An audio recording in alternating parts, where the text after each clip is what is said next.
और यदि गलतफहमी से यदि वो चले गए हैं तो उन्होंने खेद भी प्रकट किया है, मुझे जानकारी मिली है कि उन्होंने खेद प्रकट किया। और मस्जिद में घुसने का तो सवाल ही नहीं है।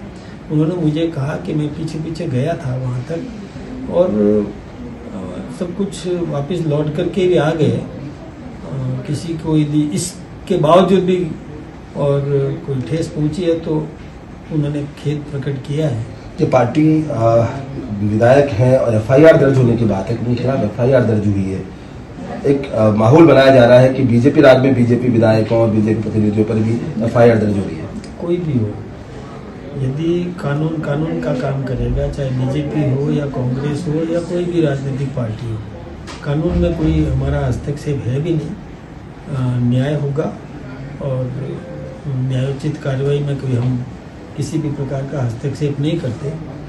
किसी को भी किसी की भावना को ठेस पहुंचाने का अधिकार नहीं है। लोग कह रहे हैं कि कांग्रेस के जो विधायक थे, जयपुर शहर के 2 विधायक हैं, वो कई बार आंदोलन उतरे रोडों पर, उनके खिलाफ तो कोई कार्रवाई हुई नहीं। कार्रवाई बराबर होनी चाहिए। निश्चित रूप से यदि कांग्रेस हो या बीजेपी हो, कानून तो कानून है, उसका पालन सबको करना है और कोई अवहेलना करता है तो उसके खिलाफ में कार्रवाई होना चाहिए।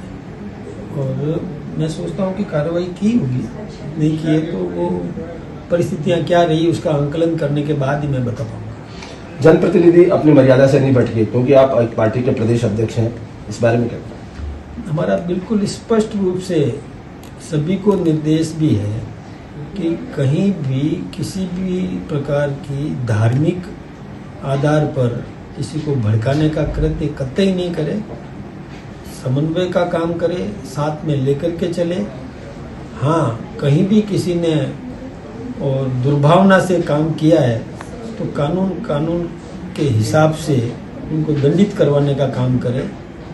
जनप्रतिनिधि के पास में कई तरीके हैं जिन तरीकों से वो अपनी बात भी रख सकते हैं और न्याय दिलाने का काम भी कर